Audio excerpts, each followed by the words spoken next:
Hi செல்லம் வணக்கம். This is மகா எக்ஸைஸ் 1.2ல முதல் கணக்கு சாமி. கீழ்காணும் தொடர்புகளுக்கு தற்சுட்டு, சமச்சீர் மற்றும் கடப்பு ஆகியவற்றை பற்றி ஆராய்க. தற்சுட்டுன்னா தனக்கே ஜோடி ஆவது சாமி. ஜோடி ஆவதுன்னா இப்போ ஏ இருக்குது அப்படின்னு சொன்னால் ஏவுக்கே ரிலேஷனில் இருக்குது. ஏ ரிலேட்டிவ் ஏன்னு சொல்கிறது. சமச்சீர்னா ஏவும் பியும் இருந்துச்சு, ரிலேட்டிவில் இருந்துச்சுன்னா பியும் ஏவும் சொந்தக்காரங்க அப்படின்னு சொல்லிட்டு சொல்லணும். கடப்பு அப்படிங்கிறது ஏபிசி 3 எடுத்துக்கணும்னா ஏவுக்கு சொந்தக்காரங்க பிக்கு சொந்தக்காரங்க சின்னா ஏசியும் சொந்தக்காரங்க அப்படின்னு சொல்லிட்டு எடுத்துகிட்டு வரணும். இதான் சாமி.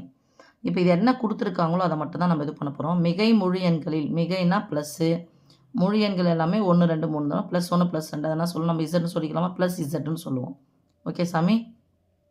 மிஸ் இசட்னா முழுக்கள் தானே? ஆமாம், முழுக்கள்னா மைனஸ் நம்பர் வரும், 0 வரும், ப்ளஸ் நம்பர் வரும் இல்லையா? இதில் +இசட் அப்படின்னு சொல்லும்போது மிகைன்னு சொன்னால் ப்ளஸ்ஸு. மிஸ் அது 7 எண்கள்லே சொல்லாமே அப்படின்னா இவங்க மிகை முழு எண்கள் தான். உங்களுக்கு ஹையர் கிளாஸ்லாம் போகும்போது அது மாதிரி தான் சொல்லுவாங்க. ஸோ +இசட் மிகை முழு எண்களில் தொடர்பு ஆறானது எண்ணின் வகுத்தி எம்மாக இருந்தால், எண்ணின் வகுத்தின்னா இந்த எண் என்ற உறுப்பை யார் வகுக்கணும்? எம் வகுக்கணும். இப்போ 4ன்னு ஒரு நம்பர் இருக்குன்னா 4 யார் வகுக்கணும்? 2 வகுக்கணும், அவ்வளோதான். வகுத்தி அப்படின்னா யாரால் வகுக்கிறது? எம் தான் வகுக்க போகுது. யாரை வகுக்க போகுது? எண்ணை வகுக்க போகுது. ஓகேவா? M relation R.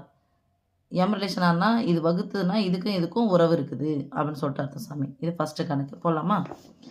ஸோ உங்களுக்கு முன்னாடி நான் சொல்லிட்டேன். தற்சுற்று அப்படின்னா என்ன சாமி? கொடுக்கப்பட்ட கணக்கு நம்ம ஃபஸ்ட்டு என்ன கொடுத்துருக்காங்களோ அதுக்கு அது என்ன விஷயமோ அதை நம்ம இது பண்ணணும். அப்போ தற்சுற்று அப்படிங்கிறது என்னன்னா ஏ பிலாங்ஸ் டு ஆர், அதாவது ஆர் அப்படிங்கிறது நான் ரியல் நம்பர்ஸ் இங்கே இது பண்ணிங்கன்னா தொடர்புன்னு வச்சுக்கலாம். ஏவும் தொடர்பில் இருக்கணும். நான் இசட்னு கூட வச்சுக்கிறேன் சாமி. என்னோ இசட்டோ எதனா போட்டுக்கிறேன். இது ஏ ரிலேட்டிவ் ஏவாக இருக்கணும். ஏபி இசட்டில் இருக்குதுன்னா ஏவும் எங்கே இருக்கணும்? இசட்டில் இருக்கணும். அப்போ ஏ ரிலேட்டிவ் பி அப்படிங்கிறது ஏ ரிலேட்டிவ் பி இருந்துச்சுன்னா பி ரிலேட்டிவ் ஏ. அடுத்து ஏபிசி அப்படிங்கிறது ஏ ரிலேட்டிவ் பி அப்படின்னா பி ரிலேட்டிவ் சி அப்படின்னு சொல்லிட்டு சொன்னோம்னா, ரிலேட்டிவ்னா சொந்தக்காரங்க, உறவுக்காரங்க ஞாபகம் வச்சுக்கோங்க சாமி. ஏவும் பியும் சொந்தக்காரங்கன்னா பியும் சியும் சொந்தக்காரங்க. இப்போ இதில் ஏபி சொந்தக்காரங்க, பிக்கு சி சொந்தக்காரனா ஏவும் சி சொந்தக்காரங்களாக தானே வருவாங்க. இது மாதிரி சொல்லணும். ஓகே சாமி. இப்போ ஃபஸ்ட்டு கணக்கு மிகை முழு எண்களின் தொடர்புன்னு சொல்லிட்டு அவங்க கொடுத்துறாங்க. இதை நான் எடுத்துக்கிறேன். நான் இசட்னு எடுத்துக்கிறேன் சாமி. இசட் = மிகை முழு எண்களின் தொடர்பு. ஏங்க மிஸ் முன்னாடியே எழுதி வச்சுட்டீங்க அப்படின்னு சொன்னால் நிறைய வரும். எப்போ இதுவே ஒரு அரை மணி நேரம் போகிற மாதிரி இருக்கும். அதனால தான் நான் முன்னாடி எழுதி வச்சுட்டேன். இசட் என்பது மிகை முழு எண்களின் கணம்னு வச்சுக்கிறேன். இதில் தொடர்பு ஆறானது எண்ணின் வகுத்தி எம்னு சொல்லிட்டாங்க. ஓகே சாமி. இப்போது M belongs to Z. M belongs to Z. M வகுக்குமா வகுக்காதா? உதாரணத்துக்கு நான் இப்படி எடுத்துகிட்டு போகிறேன் சாமி. 2 4 8ன்னு ஒரு நம்பர் இது பண்ணுறேன். ஓகே, நான் எடுத்துக்கிறது. இப்போது இது எம், இது என், இது பின்னு எடுத்துக்கிறேன். 2ஆல் வகுக்குமா வகுக்காதா? வகுக்கும் தானே சாமி. அப்போ எம் வகுத்தல் எம் பிலாங்ஸ் டு இசட். அதாவது எம் ரிலேட்டிவ் எம். ஓகே சாமி. எம்ஏ வகுக்கும்னா ரிலேட்டிவ் அவங்க என்ன கொடுத்துக்கிறாங்க? வகுத்தின்னா கொடுத்துக்கிறாங்க. M relative M. அடுத்து இது மாதிரி வந்துச்சு அப்படின்னு சொன்னால் அது தற்சுற்று. ஓகே. அப்போ for all M belongs to Z. அடுத்து சமச்சீர் தொடர்பு. தற்சுற்று, சமச்சீர் தொடர்பு, கடப்பு தொடர்பு. சமச்சீர் தொடர்புனா 2 நம்பர் எடுக்க போகிறோம். இங்கே கூட நீங்கள் எடுத்துக்கலாம் சாமி. N M P belongs to இசட்னு கூட எடுத்துக்கலாம். Okay. M N belongs to Z. இப்போது எம் தான் வகுக்க போகுது. யாரை வகுக்க போகுது? என்ன வகுக்க போகுது. அப்போ எம் டிவைடட் பை என் வகுத்தல் எம் இருந்துச்சுன்னா எம் வகுத்தல் என்னா இருக்கும் அப்படின்றது. இசட்டு மிகை முழு எண். ஓகே. எம் வகுத்தல் என் எண்ணா இருக்கும் அப்படின்னு சொல்லிட்டு சொல்கிறோம். இது எப்படி பார்க்கலாம் சாமி? பாருங்கள். 4 2ஆல் வகுத்தானா கிடைக்கும்? 2 கிடைக்குமா? ஆனால் 2 4ஆல் வகுத்து பாருங்கள். 1 2 2 4 1/2. இது ரெண்டுமே சமம் கிடையாது தானே? ஆமாம் தானே சாமி? இது ரெண்டுமே சமம் இல்லை. அப்போது இதனுடைய மதிப்புகள் ஈக்குவலாக வரல. அப்போது n வகுத்தல் m belongs to z, m வகுத்தல் n பிலாங்ஸ் டு r. எல்லாம் இதை கூட நீங்கள் அப்படியே லிஃப்ட் பண்ணிவிடுங்க சாமி, விட்டுடுங்க. இங்கே போகலாம். m ரிலேட்டிவ் n இருந்துச்சுன்னா n ரிலேட்டிவ் m இருக்கணும். ஆனால் இது சமமாக வரல. அப்போ நாட் ரிலேட்டிவ், இங்கே r போட்டுட்டு நாட் ரிலேட்டிவ் ஒரு கோடி எடுத்துருங்க. For all m, n belongs to z. அதனால் இது ரிலேட்டிவாக வராததுனால சமச்சீர் தொடர்பு அல்ல. அடுத்து கடப்பு தொடர்பு. கடப்பு தொடர்புனானது m, n, p belongs to r. n m வகுக்கணும், p n வகுக்கணும். அப்படின்னா என்ன சமர்த்தம்? p யார் வகுக்கணும்? m வகுக்கணும்னு அர்த்தம். இதை கூட நீங்கள் விட்டுட்டீங்க அப்படின்னு சொன்னால் இதை போகலாம். m relative n, n relative r அப்படின்னு சொன்னால் m ரிலேட்டிவ் p.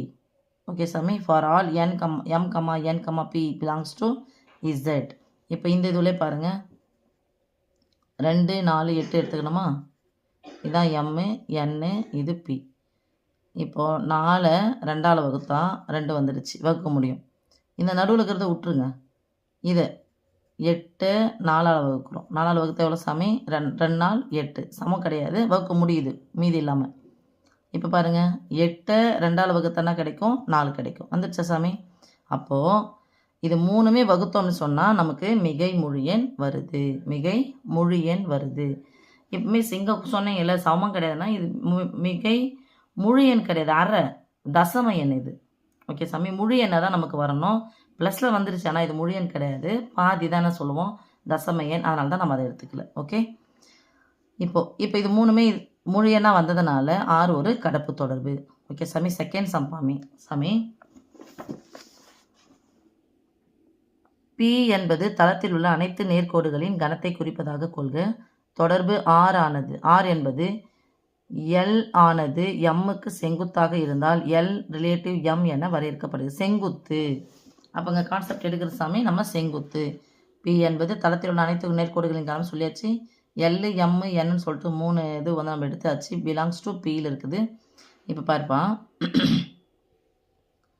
இதுதான் நான் Lன்ற கோடுன்னு வைக்கிறேன். அவ்வளோதான், ஒரே நேர்கோடு தான் இருக்குது, யாருக்கு செங்குத்தாக கிடையாது. அப்போ Lக்கு செங்குத்தாக இருக்குமானா இருக்க முடியாது. ஏன்னா இது ஒரே கோடு தான் இருக்குது. செங்குத்துனா இன்னொரு கோடு வரணும் எனக்கு. அப்போ Lக்கு செங்குத்தாக இருக்க முடியாது. அதனால் L நாட் ரிலேட்டிவ் L. ரிலேட்டிவ்னா ஆர்னு போடுவோம், நாட் ரிலேட்டிவ்னா ஆருக்கு மேலே ஒரு டேஷ் போட்டிங்கன்னா போதும். L இது ரிலேட்டிவ் சாமி, இது மேலே இப்படி போட்டுட்டிங்கன்னா நாட் ரிலேட்டிவ். அப்போ தச்சுட்டு அல்ல. அடுத்து L ஆனது இப்போ நான் ஒரு எம்னு வைக்கிறேன். L ஆனது M-க்கு செங்குத்து, M ஆனது L-க்கு செங்குத்து தானே. இதானே செங்கோணம். படுத்துட்ருக்கு, நின்றுட்டுருக்கு, அப்போசிட் டைரெக்ஷன். இது ரைட்டில் போகுது, இது அப்பில் போகுது. ஓகே சாமி. இல்லை கீழே வரலாம், இது லெஃப்ட்டில் போகலாம், இல்லை இப்படியும் போகலாம். எப்படி வேணாலும் போகலாம். ஆனால் நேர்கோடாக இருக்கணும், கிடைமட்டமாக ஒன்று இருக்கணும், செங்குத்தாக ஒன்று இருக்கணும். ஓகே. அது மாதிரி இருந்துச்சுன்னா அது செங்குத்து. L ஆனது M-க்கு செங்குத்து, M ஆனது L-க்கு செங்குத்து. அதனால் இது சமச்சீர் தொடர்பு. அடுத்து கடப்பு தொடர்பு. கடப்பு தொடர்பு என்னன்னா 3 நேர்கோடுகளை நம்ம எடுத்துக்க போகிறோம். இப்போது L ஆனது M-க்கு செங்குத்து. நான் இன்னொன்று பண்ணுறேன், அதை போட்டுக்கிறேன். இது L, இது M, இது Nன்னு வச்சுக்கிறேன். L ஆனது M-க்கு செங்குத்து, M ஆனது N-க்கு செங்குத்து. பாரு சாமி, செங்குத்தாக வருதா? இதுவும் செங்குத்து, இதுவும் செங்குத்து. ஆனால் L-ம் N-ம் செங்குத்தாக வருதா பாருங்கள்? இல்லை தானே, இது இணைக்கோடுகள் தானே. அப்போது செங்குத்தாக வராது. L not relative N. அதனால் கடப்பு தொடர்பு அல்ல. ஓகே சாமி. அடுத்தது தேர்டு.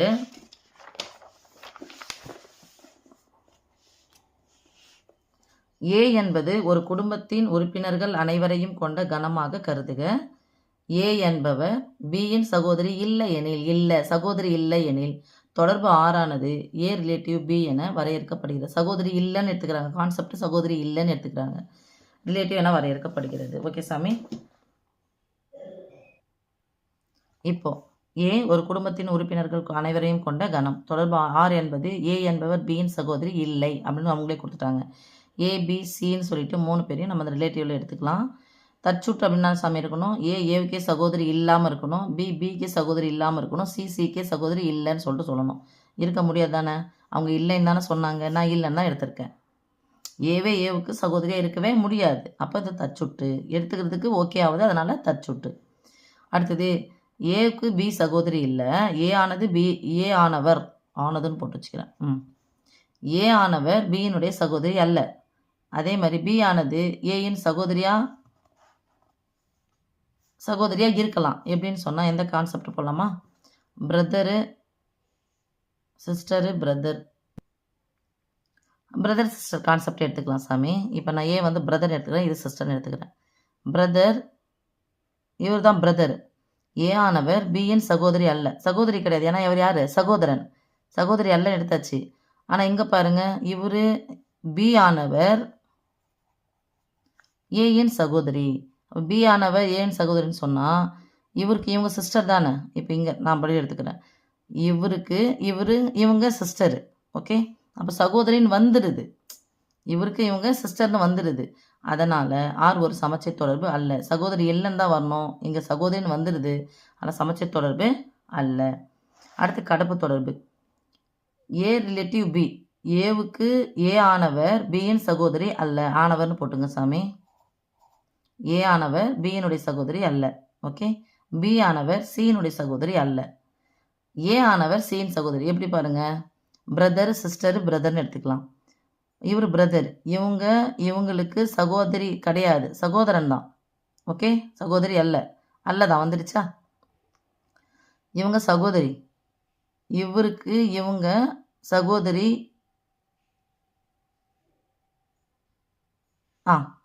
இவங்களுக்கு இவங்க சகோதரி அல்ல. யாரு? பி வந்து சகோதரர் அல்ல, சகோதரன் தான். இப்போ இங்கே பார்க்கும்போது ஏன் அவர் சியின் சகோதரி அப்படின்னு சொன்னால் இதுவும் ஒன்று சகோதரன் அல்லது சகோதரி அப்படின்னு சொல்லிட்டு வந்துடுச்சு. இப்போ நம்ம மாற்றி இங்கே போட்டு பிரதர் இங்கே சிஸ்டர்னு எடுத்தாலும் சகோதரின்னு வந்துடுச்சு, இல்லை பிரதர்னு வந்துடுச்சு. ஆனால் சகோதரி அல்லன்னு தான் நம்ம சொல்லணும். இது ரெண்டும் அல்லன்னு வந்துடுச்சு. ஆனால் இது என்னன்னு வந்துடுச்சு? சகோதரின்னு வந்துடுச்சு. அதனால் இது கடப்பு தொடர்பு அல்ல. ஒரு 2-3 முறை கவனிச்சிங்கன்னா இல்லை உறவு முறை வச்சு போட்டிங்கன்னா சரியாக சாமி. கொஞ்சம் இது குழப்பற மாதிரி தான் இருக்கும்.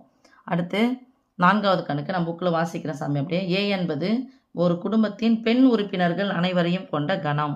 ஏ என்பது குடும்பத்தின் பெண் உறுப்பினர்கள் அனைவரையும் கொண்ட கணம். அதான் எழுதி வச்சுக்கிறேன். தொடர்பு 6 ஆனது என்னன்னு கொடுத்துட்டாங்க? ஏ என்பவர் பியின் சகோதரி இல்லைன்னு கொடுத்துட்டாங்க. அதிலே கொடுத்துருக்காங்க கணக்கிலே. ஆர் என்பது ஏ என்பவர் பியின் சகோதரி இல்லைன்னு கொடுத்துருக்காங்க. நம்ம ஏபிசின்னு சொல்லிட்டு அந்த குடும்பத்தில் ஏன்னு எடுத்துக்கிறோம். ஏவுக்கே வந்து சகோதரியாக இருக்க முடியாது, அதனால் தச்சுற்று. அவங்க இல்லைன்னு தானே கொடுத்துருக்காங்க. ஏவுக்கு சகோதரியா அல்ல, அதனால் தச்சுற்று. ஓகே, பிக்கு வந்து ஏ ஆனவர் பியின் சகோதரி அல்ல. ஆனால் பி ஆனவர் ஏன் சகோதரி அல்ல. எந்த கான்செப்ட் போகலான்னா மதரு டாட்டரு சித்தி, அம்மா பொண்ணு இருக்காங்க, இந்த அம்மாவுடைய தங்கச்சி இவங்க, அதான சித்தின்னு சொல்கிறது. ஆண்ட்டு, அம்மா பொண்ணு சித்தி. ஓகே சாமி. இப்போ பாருங்கள், அம்மா பொண்ணு இவங்களுக்கு இவங்க சகோதரி அல்ல, இவங்களுக்கு இவங்க சகோதரி அல்ல. ரைட் தானே? அப்போ அல்லன்னு வந்துடுச்சா? அப்போ இது சமச்சீர். அடுத்து தச்சுற்று கடப்பு தொடர்புக்கு போகலாம் சாமி. இவங்களும் சகோதரி கிடையாது, பொண்ணும் சித்தி சகோதரி கிடையாது. ஆனால் பாருங்கள், அம்மாவும் பொண்ணுடைய அம்மாவும் சித்தி சகோதரிங்க தானே, அதாங்க எழுதியிருக்கோம். சரியா சாமி? சகோதரி ஆவர். ஆர் ஒரு கடப்பு தொடர்பு அல்ல. எங்கள் சகோதரி அல்லன்னு வந்திருக்கணும், எங்கள் சகோதரியாக வந்துடுச்சு. ஸோ ஏ ஆனவர் பியின் சகோதரி அல்ல, பி ஆனவர் சியின் சகோதரி அல்ல, ஆனால் ஏ ஆனவர் சியின் சகோதரி ஆவார். அதனால் கடப்பு தொடர்பு அல்ல. ஓகே சாமி. அடுத்தது 5th கணக்கில் அப்படியே படிச்சுக்கிறேன்ப்பா. அனைத்து இயலெண்களின் கணத்தில் தொடர்பு 6 ஆனது x + 2y = 1 எனில் x ரிலேட்டிவ் y என வரையறுக்கப்படுகிறது அப்படின்னு அவங்க கொடுத்துட்டாங்க. ஏ என்பது அனைத்து இயலெண்களின் கணம், தொடர்பு 6 ஆனது இதெல்லாம் கொடுத்து வச்சுக்கிறாங்க. x + 2y = 1ன்னு கொடுத்துட்டாங்க. பாருங்கள் சாமி, இயலெண்கள் முக்கியமானது இதான். x, y, z belongs to n நம்மளே எடுத்துக்கிறோம். தற்சுற்று அப்படின்னா சாமி, எக்ஸுக்கே வந்து ரிலேட்டிவாக இருக்கணும். இதை அப்ளை பண்ணி பார்க்குறோம். ஒய்க்கு பதிலாக என்ன போடுறோம்? எக்ஸ் போடுறோம். அப்போ 1x 2x அப்படின்னு சொல்லிட்டு போட்டோம்னா இதுக்கே ஆகுது. எக்ஸு ஒய்க்கு இப்போனா பதிலாக போடலாம், எக்ஸ் போடலாம். போட்டோம்னா 3x = ஒரு பெருக்கலாக இருக்கிற 3 சமக்குறிக்கு அந்த பக்கம் போனால் வகுத்தலாம் மாறும். 1/3 அப்படிங்கிறது என்ன எண் கிடையாது? இயலெண் கிடையாது. ஓகே, அப்போ இயலெண் இல்லைன்னு வந்துச்சுன்னா தச்சுட்டு அல்ல. ஏன்னா அங்கே என்ன கொடுத்துருக்காங்க? இயலெண்களின் கணம் கொடுத்துருக்காங்க. சமச்சீர் அப்படிங்கிறது எக்ஸ் ரிலேட்டிவ் ஆர்னா ஒய்னா ஒய் ரிலேட்டிவ் எக்ஸ்னு வரணும் சாமி. இப்போது எக்ஸுக்கு இதானே இதுக்கு x + 2y = 1. ஓகே, இதுக்கு என்ன பண்ணிக்கலாம்? எக்ஸுக்கு பதிலாக ஒய் போடலாம், ஒய்க்கு பதிலாக எக்ஸ் போட்டு இதை போடலாம். சப்போஸ் நான் இங்கே என்ன எடுத்துக்க போகிறேன்னா எக்ஸுக்கு பதிலாக 1 எடுத்து இதில் போடுறேன். 1x 1 + 2y = 1. அப்போ ஒய்யினுடைய மதிப்பு மட்டும் எனக்கு வேணும்னா +1 தானே பார்க்கும் போச்சுன்னா -1.